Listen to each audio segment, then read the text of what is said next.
309, we must, however, consider deeply. Can you tell me where? Yes. It is on the Purified Understanding, this chapter. Okay? The Purified Understanding. And the paragraph is beginning on page 309. We must, however, consider.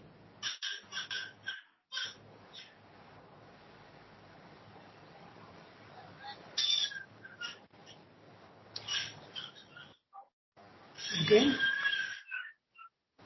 Vishwanji was asking.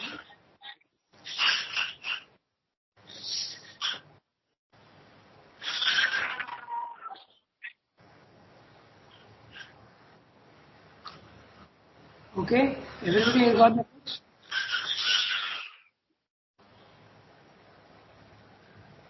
Good morning, Shilpa. Good morning, Ranga. Yeah. So if everybody has got the text, we can start reading. Today is Tuesday, so Pallavi is day to read.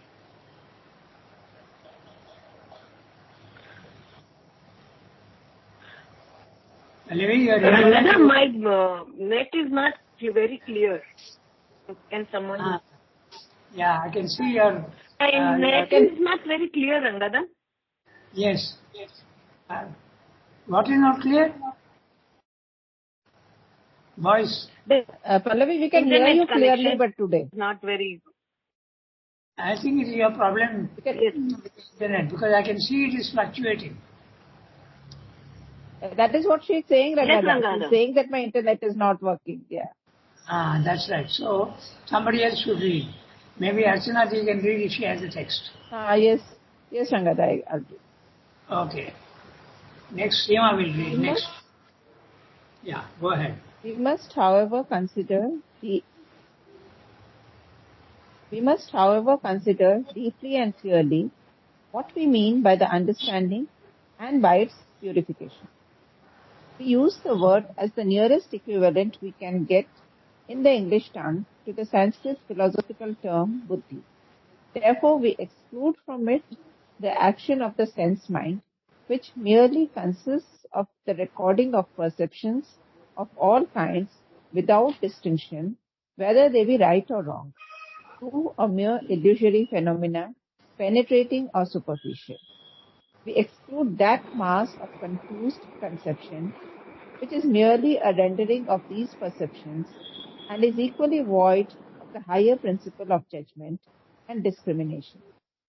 Nor can we include that constant leaping current of habitual thought, which does duty for understanding in the mind of the average unthinking man, but is only a constant repetition of habitual associations, desires, prejudices, prejudgments, received or inherited preferences, even though it may constantly enrich itself by a fresh stock of concepts streaming in from the environment and admitted without the challenge of the sovereign discriminating reason.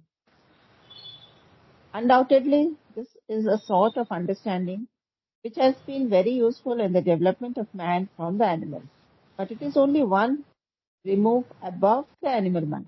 It is a half animal reason, subservient to habit, to desire and the senses, and is of no avail in the search whether for scientific or philosophical or spiritual knowledge. We have to go beyond it. Its purification can only be effected either by dismissing or silencing it altogether or by transmuting it into the true understanding. It's a very interesting para and is very, very clearly telling us what the purified understanding is. Okay. Normally, to understand the purified understanding, we have to see the opposite. Okay. Then it becomes clear. What happens normally, suppose somebody is reading something, okay, or saying something. Our mind is, when he is saying something, the sounds of his voice are coming to us, and it's a sense mind, which is the manas, which is recording his words, but then the mind immediately interferes and says, no, this is wrong idea, no, that is right idea, okay? So the mind is participating in the reception of the senses. Suppose you are seeing something and you make a judgment. Okay? Suppose you see a fight in the street, and then immediately your mind says, "Oh, this man is right, that man is wrong." Okay? There is a judgment. So your mind is participating in the sense data coming in from outside. Okay? Suppose there is a music, a beautiful music coming, your mind says, "Ah, wonderful, so nice." And suppose it's a very noisy thing which is disturbing you, you say, "Yeah, this is horrible." So you are making a judgment. So the mind is used very much to make judgments over all the sense data coming in, whether it be visual, whether it be auditory, whether it be gustatory, or whether it be the nose. I've forgotten the word. What is the word for gustatory sound? Or Olfactory. Huh? Pardon? Olfactory. Olfactory, correct, right. So all these senses are coming in and you make a judgment. But the purified understanding is that which remains without absolutely any judgment on the sense data coming in. It only sees like a witness. It sees and doesn't make a judgment. That we know very well is when the mind goes to the self. It gets detached from body, mind, life and does not make a judgment. This is what Swami is explaining, that is the purified mind. In other words, the mind is purely functioning in its own characteristic right to think but not to judge. Okay? That is what is the pure mind. It is only watching consciously everything and recording everything consciously without judgment. Okay? So now with this background, let us see what he is saying. We will identify the words. Okay? The first necessity of preparation. Oh, sorry.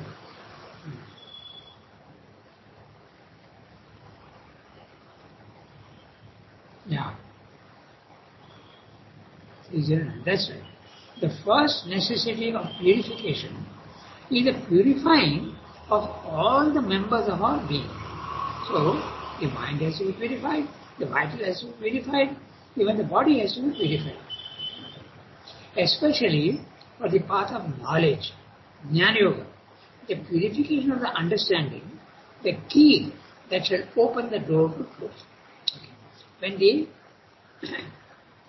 it's like a glass of dirty water, when you pour pure water into it, that pure water also gets dirty. Exactly in the same way, when your mind is already full of all sorts of thoughts, right and wrong and whatever, or mechanical, then if there is knowledge, pure knowledge comes in, that pure knowledge will get distorted. So the first thing is to make your mind pure. In other words, the glass of water must itself be pure. There should be no dirt in it. That's it. Well, that's what he's saying. Especially for the path of knowledge, the purification of the understanding, the key that shall open the door to truth. If your mind is pure, then the pure knowledge can come into it without distortion. And a purified understanding is hardly possible without a purification of the other members. Why? Because the vital is always throwing its dirt. And sometimes even it's good feeling also. But it is affecting the mind. Okay? For instance, you may have very noble thoughts of helping somebody, but that also is affecting the mind. And it makes a judgment. Okay? The throw-ups of the vital need not always be bad. According to our normal moral standards, even if it is good, it makes a judgment. When you see someone helping somebody else, you approve of it. But the purified understanding does not do any approving or disapproving. It just notes very carefully. Because the truth is beyond approval and disapproval. Okay? If you remember, the self only watches. So that is what Swami is saying here. So for that, everything, even the vital has to be purified, so that the vital does not send wrong vibrations and influences into the mind. Okay? He is talking here only of the purification of the mind and purified understanding. is hardly possible without the purification of other members. Other members means the higher vital and the lower vital and also the body and the sensations. An unpurified heart is the higher vital. An unpurified sense. Now that's interesting. What is meant by unpurified sense? When the data is coming in from outside, okay, it is not receiving the data absolutely correctly. One example, very easy example to understand, is the color blindness. So suppose the data is coming from red, okay, red color, but your mind, your sense mind, is making it brown. So that's a purified, unpurified sense. Okay? When, for instance, my hearing is absolutely bad. Okay, I'm giving you the examples for unpurified sense. Okay, so my hearing, I can hear sounds. So when someone is speaking clearly, when it comes into my ear, it becomes only noise. So that's an unpurified sense. Okay, the sense is not receiving the data clearly. Then an unpurified life. The life usually, when students use the word life, it's a lower vital. Okay? The higher vital is the heart. There are noble thoughts, patriotism, and things like that, generosity. This is coming from the heart. But mind you, they may be good according to us, but they are not they are still distortions. Huh? They are impure. Okay? An impure sense, an unpurified life confuse the understanding, disturb its data, distort its conclusions. Okay? So all this, your vital, higher vital as well as lower vital, and even your body. Okay? Your body also has got demands. I want to sleep, so it affects the mind. I want to eat, I am hungry, it affects the mind. Okay? So all these are good or bad is not the question. The influences coming from higher vital, lower vital and the body and senses are all disturbing the proper functioning of the mind, which is absolute objectivity and absolute seeing the truth. Okay? An unpurified heart, an unpurified sense, an unpurified life confuse the understanding, disturb its data, distort its conclusions, darken its seeing, misapply its knowledge. Okay? So all this happens in the normal man. An unpurified physical system clogs or chokes up its action. So even in the physical system, okay, the nerves that flow, the nerves are channels for the physical energy to flow in the and go everywhere. The nerves, they are the physical system. It clogs and chokes up the action. Now this is very, very common. When you get certain pain, okay, it is the effect of choking and clogging. And your, what is called acupuncture, is a solution to clear the clogging and choking in the nerves. Okay. That's what the Chinese discovered.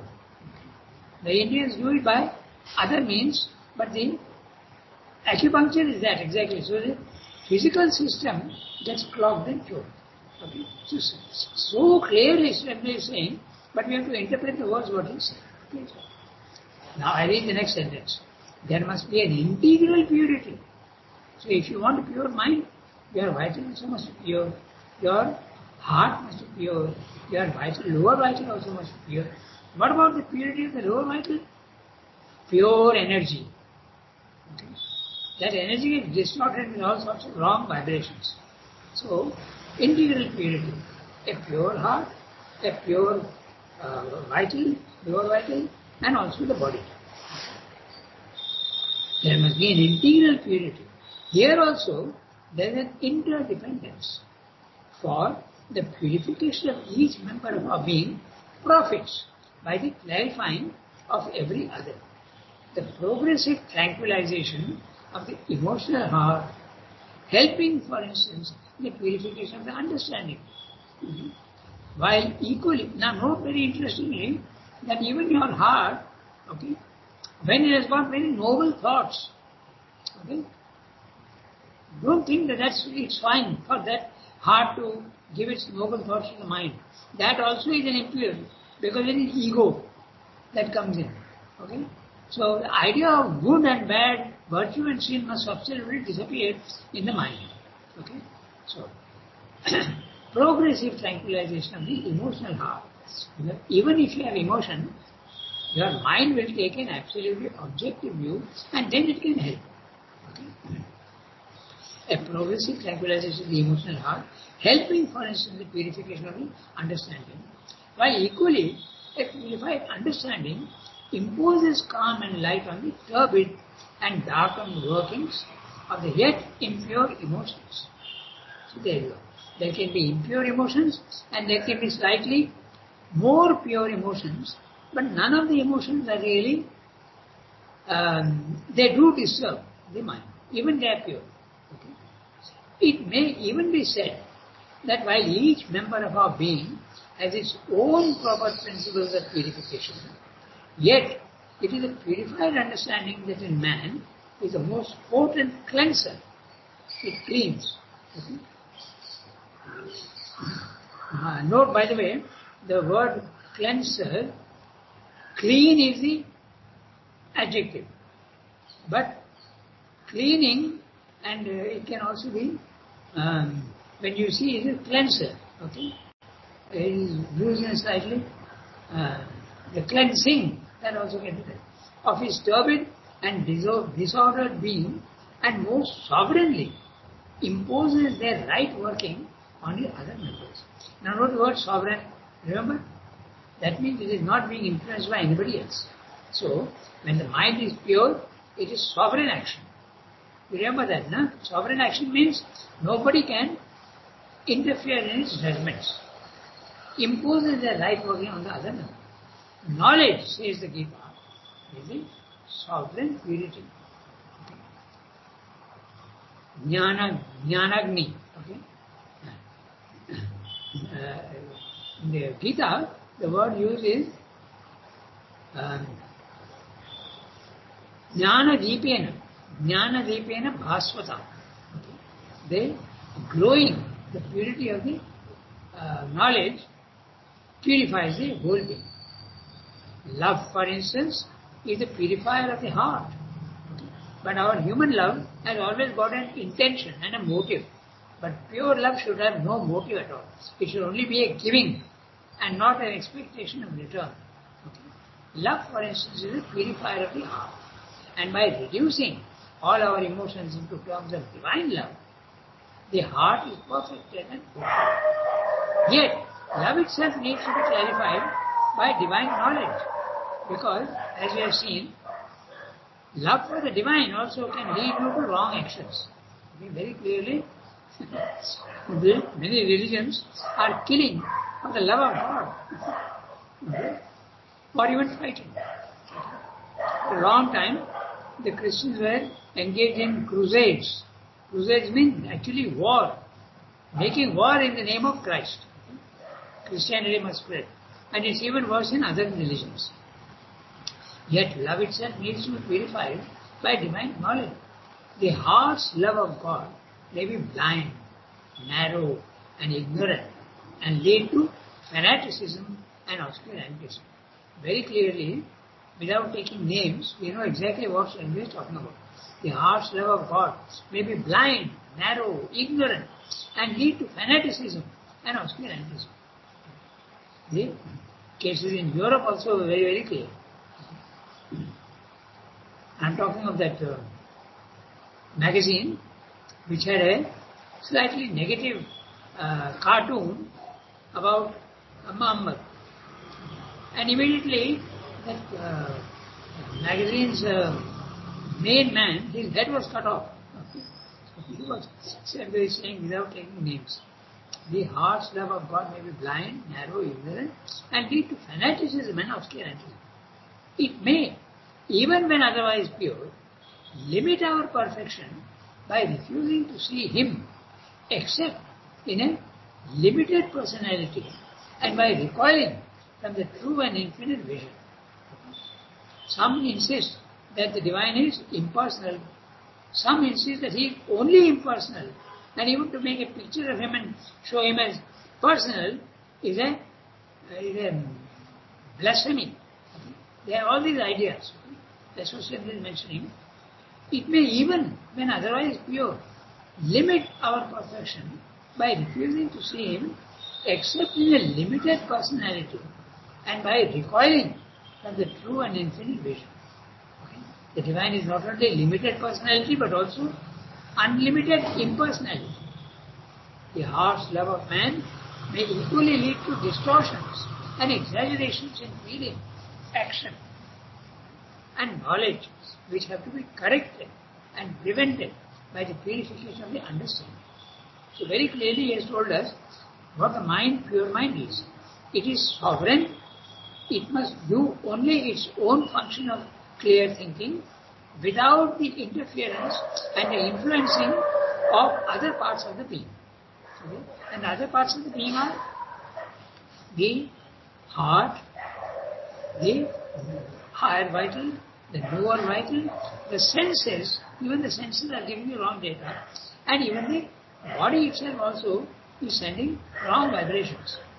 For instance, the body is wrong vibrations. One example can be given. Even when you are not hungry, you see a good food and you feel like eating it. Okay? There is a desire for food even when you are not hungry. So that is the distortion of the physical. So all these things must not take place. This is what service. We read the next paragraph now. We must, however, consider deeply and clearly. Okay? So, Can I ask you? Go ahead. You know, when the nerves get clogged and choked, you do the Chinese method of acupuncture and pressure. Yes. But you said the Indian method is also there. Yeah. What is the Indian method? It's not physical. Varmam Chikitsa is there, no? Siddha's Varman Chikitsa. There you are, the Ayurvedic section. They are telling you exactly what it is. There is What? purification. Acupressure therapy. Varma Chikitsa. Varmam Chikitsa. There you are. Yes, ma'am? Oh, so how does one do it? You have to go to a... Doctors, Siddha doctors are there. They do it. There you I are. have done that course, Rangada. There are basic and advanced. 2 levels are there of Varmam Chikitsa. It is in Tamil Nadu only. Thank you for the clarification. Yes. The Ayurvedic section and the Siddha section have this purification, but I don't think the allopathic have. No, they only we are a big zero. Absolute zero. Yasmin, could you repeat? Do you repeat your question, Yasmin? Could you please repeat your question? What did you ask? I said that when the nerves get clogged and choked, the Chinese have this acupressure and acupuncture. So Rangada said that there is an Indian method. So I wanted to know the Indian method. Okay. And that... Rangada, yes, tell me. Rangada, isn't the methods of Raj Yoga also for clear for the nerves also? The methods, the steps of Raj Yoga. Oh, what is Aren't that? they also for the Raj Yoga methods which they say, na? Yam, Niyam, Pranayam, Pratyahar. Hatha Yogi. Sorry, that is Patanjali Yoga. Sorry. Yes, that's The right. yoga which is discussed in Gita. Yeah, sorry. Correct, you are right. Hatha Yoga, no? Yes. Yeah, that is actually Patanjali Yoga also, which is discussed in Gita, Rangada. The Yoga and Sankhya Yoga, na? So the Yoga in which Yam, Niyam, Pranayam, Pratyahar, Dhyan, Dharana, Samadhi. I'm missing one more. So that one I think is also for the nerves, clearing of nerves. Na? Yes, quite right. So, but Kiran also has said about the Siddha methods and all that. They have lots of methods. One more thing, for clearing of these nerves, Hatha Yoga processes are there and more Shuddhi Kriyas are there, Shat Karmas. Dhauti, Basti, Neti, Kapal Bhati, Tratak. These are 6 types of karmas which help in clearing of these energy channels. These are from Hatha Yogic process, Hatha Yogic Shat karmas. And even pranayama. Pranayama is of Ashtanga Yoga, no? Yam, Asan, Pranayam. Yes, Pratyahar, Dharana, you're Dhyana, right. Samadhi. They are all part of Hatha Yoga, no? Yes, that's right. No, this No, is not only Patanjali Yoga. even Raj Yoga also. Raju. What Rangada. Kiran is saying this Shashta karma, na, that is of Shat Hatha Yoga. karma, 6 types of karmas. Shat karma, that's what. And the other one, the Ashtang Yoga, is of the Patanjali Yoga, which is mentioned in Gita, in Essence on Gita only. What I am saying, I'm saying from Essence of Gita. I have not read the Ashtang Yoga details. What I am saying, I'm telling from writings of Sri Aurobindo only. In which he has discussed Sankhya and Yoga. In that chapter, in details he has gone into that. Sankhya is the Buddhi Yoga, and Karma Yoga, which is the Patanjali Yoga. So, and in that he has mentioned these. I'm telling from our writings only, from his writings only. The Patanjali Yoga is usually referred to as the Raj Yoga. Okay, so the 8 methods. Okay, let's read the next one. Very interesting discussion, and thank you for the clarifications, all of you. Yasmin, thank you for making the question and getting the clarification. It's very nice. Yasmin, can you read the next para? Rangada, we have read that para next. You gave the explanation of the before para. Last time only we had done that. Oh. Acha. Okay. Sorry, I don't have the text with me. Okay. Then, anyway, we have to go to. No, Rangada, I think we have to read from, you have to explain again from you, discuss we must, however. Oh, we must surrender. We must, however. That is which I read. We must, however, consider deeply. We must. 09. Next para, Rangada. Beginning with? We must, however, consider deeply. Acha, that's what we did just now. Oh, acha, okay. The previous para we read. Yeah, that's what I thought we had done. Oh, no, you are right. Okay. So, we must, we just continue, Rangada. Yes. We just continue discussing. Yes, okay. We must, however, I'll read each sentence and we'll see. We must, however, consider deeply and clearly what we mean by the understanding and by its purification. We use the word as the nearest equivalent we can get in the English tongue to the Sanskrit philosophical term buddhi.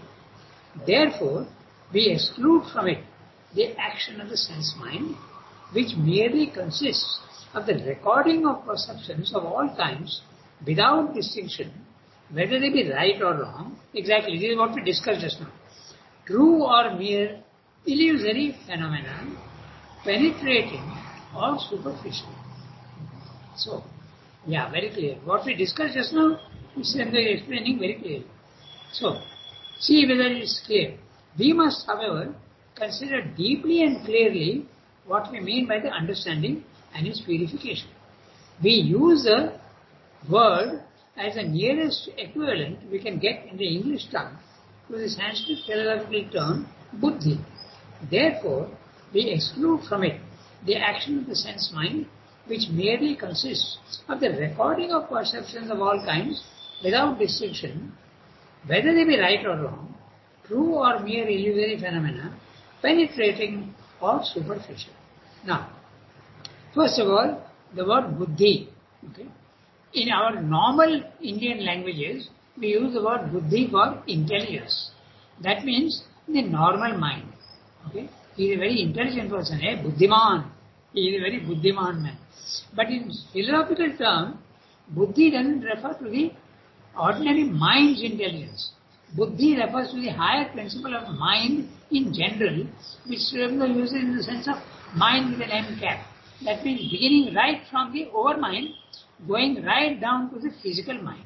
Okay? It's a principle of mind, the principle of knowledge in us. Okay, that's what I mean. And if it has to be pure, we have to exclude from it the action of the sense mind. The data that is coming in must not interfere with the mind, with the buddhi. Okay? And when does that happen?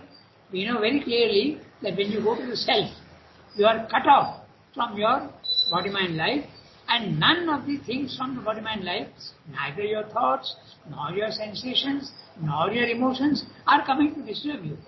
So, that means your mind is in the higher mind level, in the second plane of spiritual mind planes. Okay? Then it is, you can say it is buddhi pure. Okay? That is what it means. So you have to exclude from it the action of the sense mind. Here he is saying only sense mind, but also the heart, the live, vital, lower, higher vital, lower vital, and even the body, which we discussed just now. Okay? Which merely consists of recording of perceptions of all kinds without distinction, whether they be right or wrong, true or mere illusory phenomena, penetrating or superficial. So, superficial means the physical data coming into through your senses. Penetrating means you are interpreting the data coming in. You go deeper than the superficial aspects. And illusory phenomena, okay, these are all true or illusory. When you are looking at a form, it's an illusion. You are not looking at the divine presence in the stone. When you are looking at a person, you are not seeing the reality which is the soul or the inner being. So that is what's really meaning. All these things which come in, the mind is not affected at all. That is why it becomes a sakshi only. No judgment at all. Okay? It's absolutely clean, pure, without movement. That is the buddhi which is in the higher mind level. So you have to exclude all these things from below which is trying to disturb the mind. At our level, our mind is always making judgments from these data. And the data itself is wrong. So, we exclude that mass of confused conception which is merely a rendering of these perceptions and is equally void of the higher principle of judgment and discrimination. Now, discrimination is judgment which is, in a sense, true. You distinguish between the transient and the permanent, the form and the reality behind the form. Okay? So, all this we have to exclude, and the mind becomes absolutely clear and pure, which we discussed in the previous paragraph. We exclude that mass of confused conception, which is merely a rendering of these perceptions and is equally void of a higher principle of judgment and discrimination. So, discrimination is judgment, but not at a lower level. The normal mind is making a judgment which is faulty, but the discrimination is a very high principle in the supermind. The supermind has got 4 characteristics which are divine. Okay? One of them is discrimination. The first one is drishti, the revelation. The second one is shruti, the hearing of truth. Okay? We are hardly hearing the truth at all. We are mostly listening to the falsehoods. Okay. Then the third is intuition. Intuition, what is intuition? Intuition is the receiving of knowledge without the process of thought. The mind becomes silent and the intuition, which is knowledge, pure knowledge, comes into the mind. Okay? That is intuition. And the fourth is discrimination, viveka. Okay? So these are the 4 powers of the supermind, which even in the higher mind and all that, when it keeps coming down, it becomes less and less and less. The power becomes less and less. Until finally in the mind, it becomes quite impure. At a practical level, our mind must continue to judge. Because if you don't judge, you will be like you will make all sorts of mistakes. So you have to constantly judge. The judging may be faulty, Yet it is absolutely essential for the mind, to ordinary mind, to make judgment. If you don't make a judgment, you will be almost like an animal. Okay? So you have to make a judgment, but it is impure. So at the spiritual level, that mental judgment has to be suspended. That's what it means. Nor can Ranga, yes, tell me. a person with a spiritual status will be difficult for him to live in our ordinary life, no world life, because if he doesn't have judgment or discrimination, then it will be very difficult for him, no? What you are saying is absolutely correct, and that's what happens usually. When any yogi goes to the higher mind level, the knowledge that he gets there cannot be easily put into the practical life. That becomes very difficult. I know what the truth is, but I am unable at that level. It can become a reality only when you have the power to bring down the knowledge from the higher level into the body-mind life. And that is exactly what Sri Ranga wants. So, Pallavi, what you are saying is absolutely right. Okay, that is normally the lower nature, body-mind life. The outer nature continues to be what it is, impure, even when your consciousness is in the higher mind level, in the spiritual mind level. But that's not enough. Most of the Indian yogis say that is more than enough. I am not a body-mind life, let it be impure, what does it matter? But Sri Ranga says, no, I want that also, because that also is part of the divine. Purification of the body-mind life also must take place. Okay? So you raised an interesting point, and that makes the difference between the normal yogas and Sri Ranga's yoga. That is why he insists so much on the right methods, okay, of trying to get rid of your desire and ego and attachment. It's not very successful normally, but it becomes successful when your consciousness rises higher and higher and higher. Ego disappears to the mind which is in spiritual consciousness, to the mind which is now at the self. Then it disappears there, the ego. But the ego is very much there at the body level, at the vital level and the mind level. It continues to be there. That's the problem. As I keep saying, the best example is Durvasa. Okay? He is a realized soul. He is living in the Brahmic consciousness, but he is very impure. He gets angry very easily. Okay? So that is what normally happens. Okay? But as you keep going higher and higher, you have to connect all these things. In the Gita, you say the higher mind is not enough. You have to go to from the Sakshi, you have to go to the Anumanta, you have to go to the Bharta, you have to go to the Jnata. And the higher and higher you go, you get power also to stop the wrong lower movements. Okay? And then you can switch off. The mind is an Anumanta. It has given permission for all experiences to take place in the physical world. But when you realize that much of it is impure, you switch off. You don't give the permission anymore to your body-mind life to act in that way. It doesn't affect, it does not take root immediately, but slowly, the purification takes place. And that example I give you always of the scooter. You switch off the scooter, and yet it continues rolling until it comes to a stop. So the habit, even when it is switched off, of anger for instance, will continue for some time until finally there is enough purification takes place and the anger disappears from the body-mind life also. Okay? So it's an interesting point you raised. Nor can we include that constant leaping current of habitual thought. Now, what does Sri Ranga mean by this? He has got one word for it. Constant leaping current of habitual thought. 1, 2, 3, 4, 5, 6.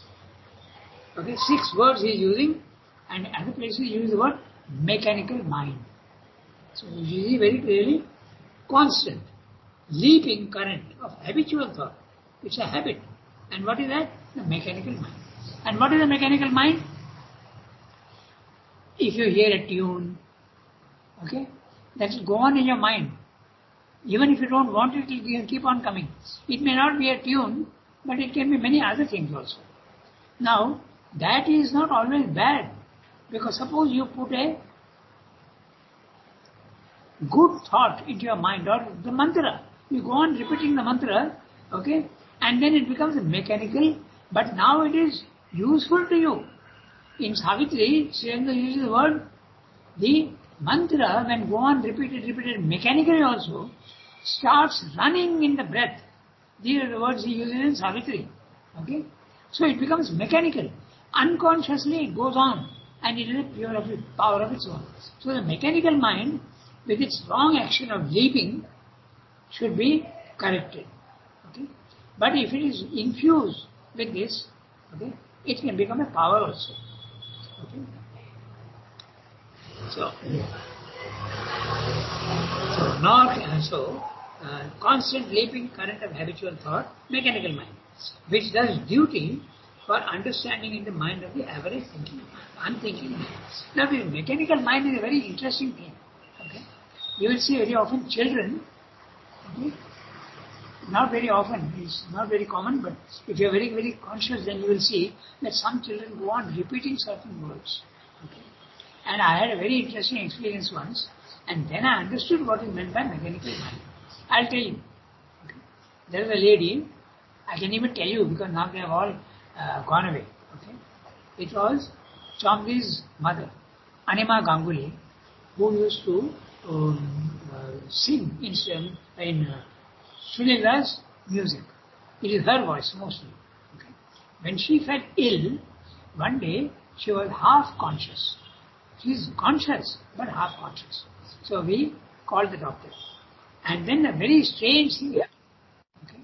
What happened was that whatever the doctor is saying, she is going on repeating the same words. Okay?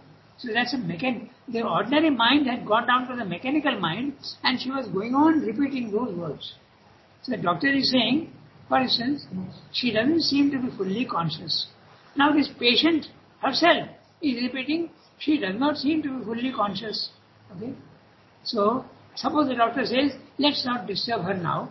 She repeats these words. Let's not disturb her now. Now what the hell is that? Like an echo. This is the mechanical mind. The mechanical mind goes on repeating like an echo all that has been put into it. It's a very interesting phenomena, and I understood very well then what is the mechanical mind. So the mechanical mind is that which goes on repeating senselessly and meaninglessly, goes on mechanically repeating. That is what Ranga means by the constant leaping current of habitual thought. If you are very careful, you will see that happens. Okay. So I think we have to stop here today. So we are in the middle of the para. We will finish it next time. We are already at 8:42, so we will have to stop here. Okay. So today's session was very interesting, and a lot of clear ideas have come into the mind as what is the purified understanding, and what are the things that should not interfere with the pure thinking action of the witness self, this self. That's a pure mind. Okay. Au revoir, everybody. Thank you, Ranga. Bonjour. Merci beaucoup. Thank you, Rangada. Okay.